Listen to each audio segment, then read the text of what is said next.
Let's face it, people are concerned about a potential United States recession which could lead to a stock market crash, and this is why some people don't want to invest money in the stock market because they say it's too expensive and is overvalued. The next time we see a stock market crash, there will be two types of people: those who lose a lot of money and those who make a lot of money. Every new recession and market crash creates a whole new batch of millionaires, but only for those who prepare before the downturn happens. And well, there's a downturn coming. How do I know? Because there's always a downturn coming. History doesn't exactly repeat itself, but it does rhyme. And if we look at history, we know that markets go up and they go down. In 2022, we saw the stock market fall by around 22%. In 2020, we saw the stock market fall by around 34%.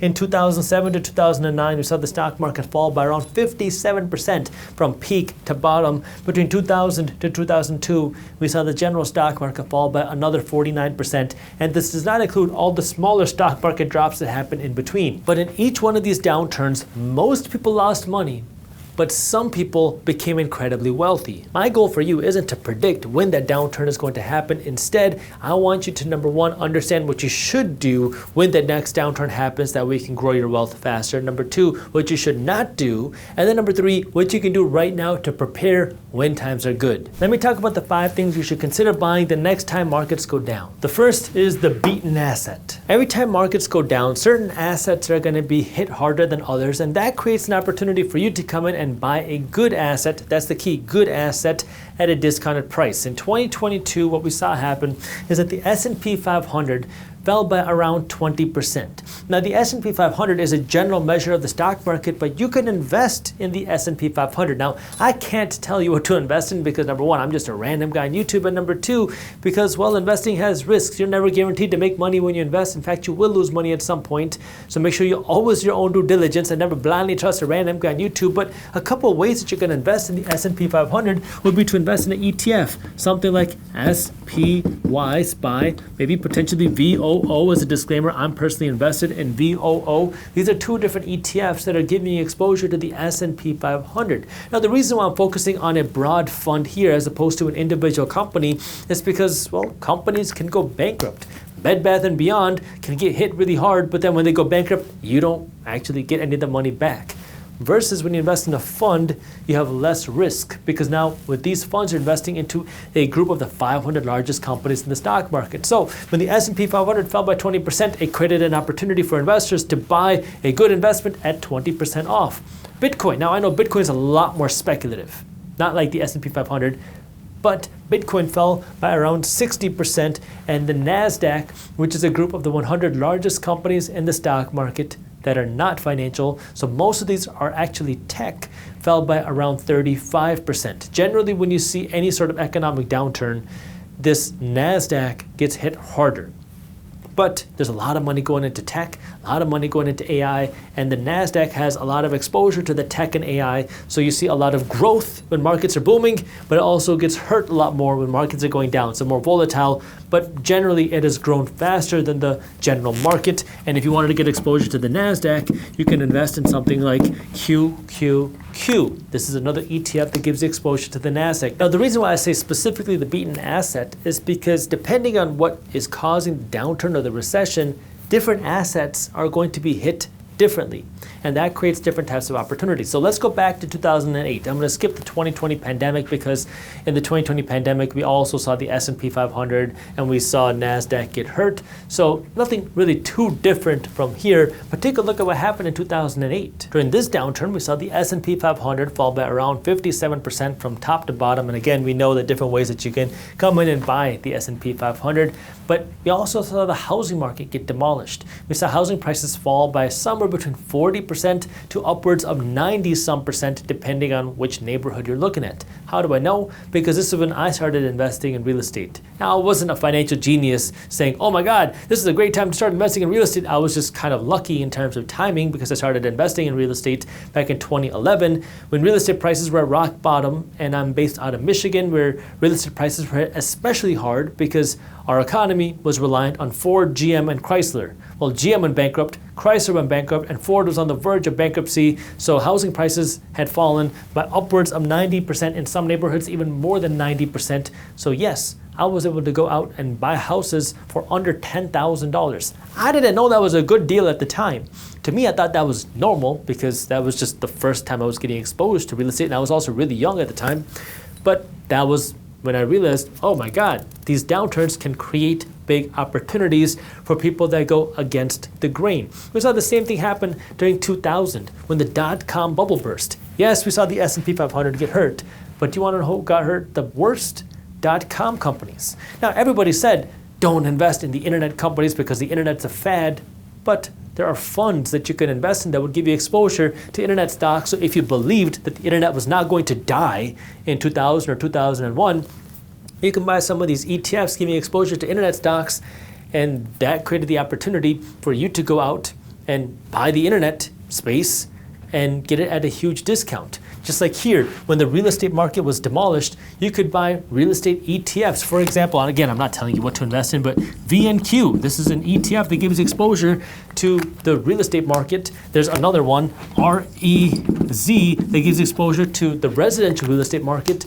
These types of ETFs were demolished when the housing market went down, but that creates an opportunity for you to go out and buy. Now again, you can invest in an individual company, you can invest in the actual property, you can invest in the Bitcoin, you can invest in an internet company, but the alternative is to invest in a fund that gives you broad exposure depending on how involved you actually want to be and how much risk you want to take on, because investing in an individual company can give you the most upside, but it comes with the most risk as well.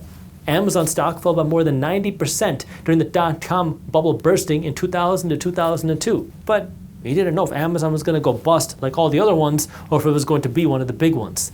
And this is where understanding that the first place that you can invest your money is the beaten asset, which brings me to the second place that you can invest your money. Now, I do want to remind you that for those of you that are investors or want to become an investor and you want to see how you can do better research as an investor, I have a free investing masterclass where I'll walk you through how you can get started as an investor and find better investment opportunities before they hit the headlines. I'll show you the exact framework that my firm and I use to research opportunities before everybody else hears about them. There's a ton of value in this masterclass, and when you register for it, you're also going to get access to Market Briefs, which is my newsletter for investors, completely free. So if you want to get the Investing Masterclass and Market Briefs all for free, all you have to do is register, and I have the link for you down in the description below. The second thing you can consider buying are treasuries, because generally, keyword, generally, treasuries actually go up when markets go down. A treasury is a loan made to the United States government, and this has been historically known as a risk-free investment because, well, the United States government always pays back their bills. How? Because they can just raise your taxes. How? Because they can work with the Federal Reserve Bank to print more money. Now, this doesn't mean that the value of the money that you're going to get is going to continue to maintain its value, because we know that the value of the dollar has been dropping, and if the United States government had to print trillions of dollars to pay back interest, you would lose some value in that money printing. But the idea is if you lend money to the government, you're going to get paid back. And this has historically been a safe investment, so when markets are crashing and people get scared, they want to get a safe investment, which are treasuries, which we've seen go up through previous downturns. During the 2000 dot-com bubble bursting, we saw markets get slashed. The United States Treasuries funds, they went up by around 45%. 2008, we saw markets go down. Treasuries in 2008 went up by 28%. In 2020, we saw treasuries rise by 18%. Now, the reason why I'm saying generally is because, number one, generally I consider treasuries a horrible investment because the returns that you get on them suck. It's just people want to buy them when markets go down. But the second reason is, in 2022, for the first time ever, what we saw happen is markets went down and treasuries went down in the exact same year. Why? Maybe people are starting to lose some faith in that treasury market. But that was the first time we saw that happen in history. Generally, before 2022, people would flight to treasuries when markets will go down. Now, how do you invest in treasuries? You can go directly to the government website, Treasury Direct, and lend them money there. Or if you wanted a more simple option, you can use an ETF on the stock market that's giving you exposure to the treasuries. For example, TLT. This is an ETF that's giving you exposure to 20-year treasuries, more of the longer-term treasuries. And secondly, IEF. This is another ETF that's giving you exposure to treasuries, this time 7 to 10-year treasuries. Now, again, generally, when you're lending your money, the goal is to generate interest. But if people start buying up treasuries, then the value of those treasuries go up and the interest that you get goes down. So That's how the treasury game works. The third category that a lot of investors consider when markets go down are consumer staples. A consumer staple is something that people need whether you're in an economic boom or a recession. These are things like toothpaste and body wash and soap and Coca-Cola and other basic products and needs that people are going to spend money on no matter what. Now, this doesn't guarantee that these consumer staples are going to go up when markets go down, but they generally don't go down as much as the general market when you're going through a recession, because people can cut back on buying houses and cars and vacations, but they generally don't cut back as much on their soap or toothpaste. Now again, you can invest in individual companies or you can invest in funds that are giving you exposure to consumer staples. Here are a couple examples. Number one is XLP. This is an ETF that's giving you exposure to consumer staples. It's created by State Street. This one gives you exposure to 37 different stocks.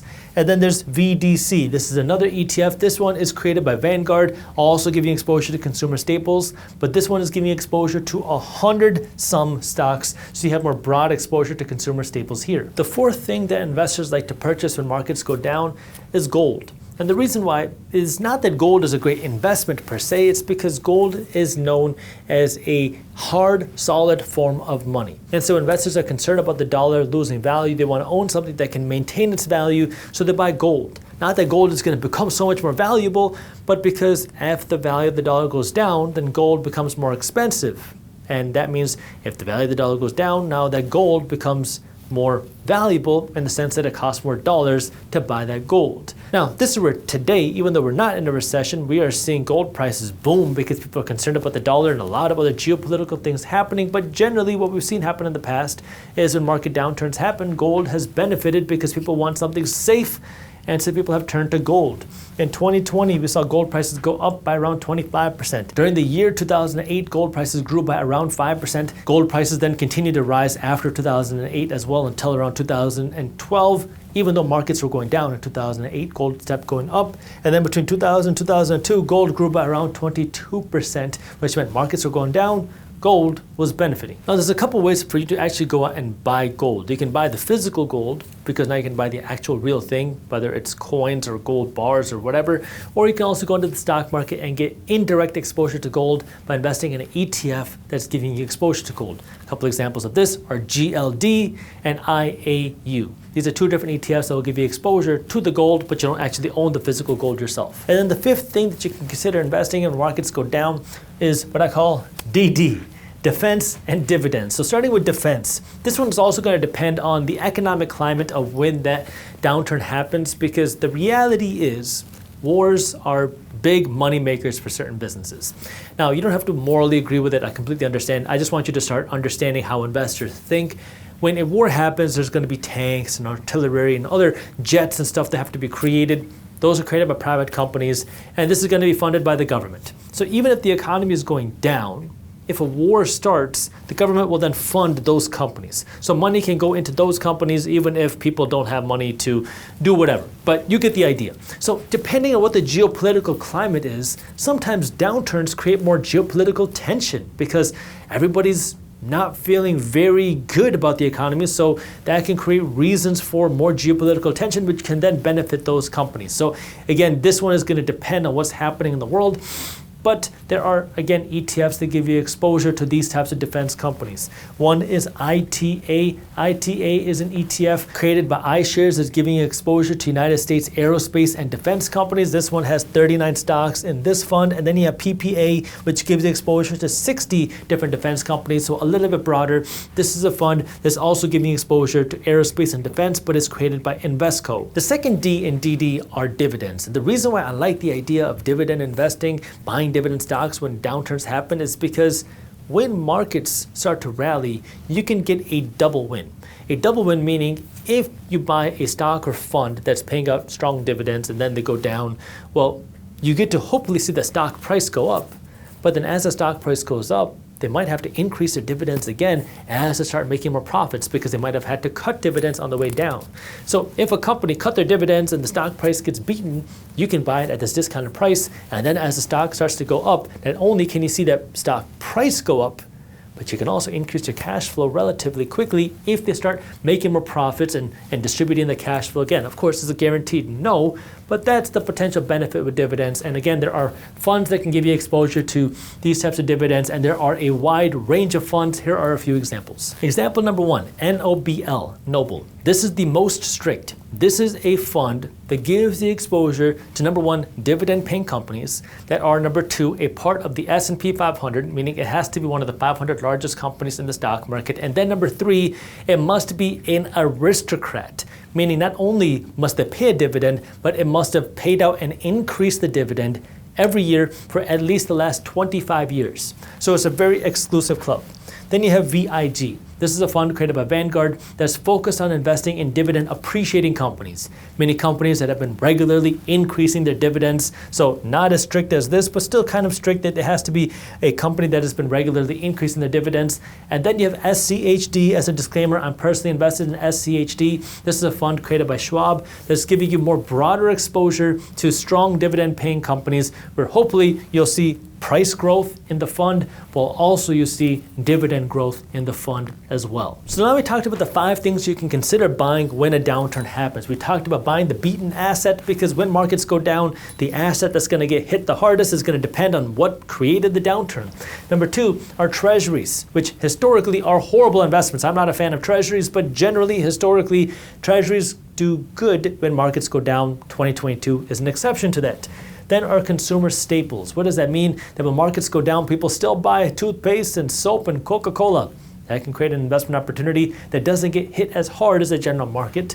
Then there's gold, that when markets go down, people want safety, so they go to things like gold. And then finally is DD, defense and dividends, because even if markets are going down, wars can still be funded by the United States government or whatever government that you're in. And dividends, well, because you can get a potential double whammy, but not only could you see the stock price go up, but you could also see the dividends grow quickly to increase your cash flow. Now that we understand what you should consider buying, let's also talk about number 2, which is what you should not do, which is arguably potentially more important than what you should do. There are 2 things that you should not do. Number 1 is you do not panic. When markets go down, people freak out. And I can tell you this from the perspective of somebody who owns a media company. My company, Briefs Media, is actually now transitioning into a financial technology company, but I understand the financial media space because I live in it. And the reality is when markets are going up, many media companies want to sell this whole perception that nothing bad can ever happen, because that's what drives clicks and that's what drives revenue. When markets go down, it's the opposite. It's, oh my God, it's the end of the world.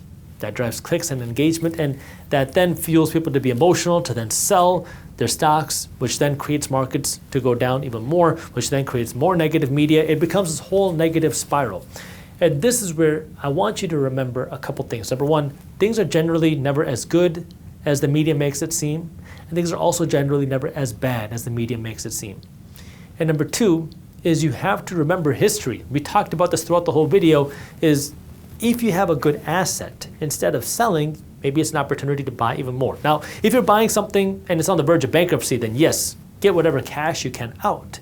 But if you believe it's a good investment, then that could be an opportunity to buy more instead of panic selling. The second thing you want to not do is try to time the market. Now, this one I have a lot of personal experience on, especially in the recent years, because when the 2020 pandemic happened, just picture yourself 5 years ago when the markets were going down.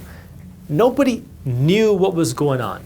And that was the first time that we were going through a downturn that I was on the internet creating YouTube videos. So I'm making videos talking about how I was buying pretty much every day when markets are going down, because I didn't know how far markets were going to go down, and obviously we didn't know what was going to happen, but I wanted to buy because markets were on sale.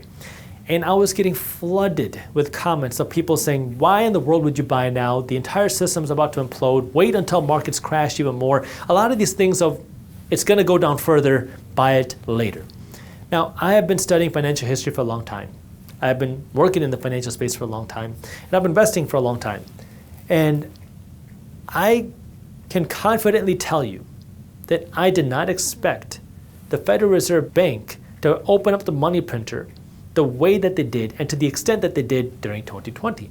So we went from seeing the fastest stock market sell-off in the history of time to the fastest stock market rally in the history of time, both in the same year, in 2020. And so all the people that kept saying the markets are going to never go up or it's going to go down way more, you miss an opportunity because you're trying to perfectly time the bottom. You can't.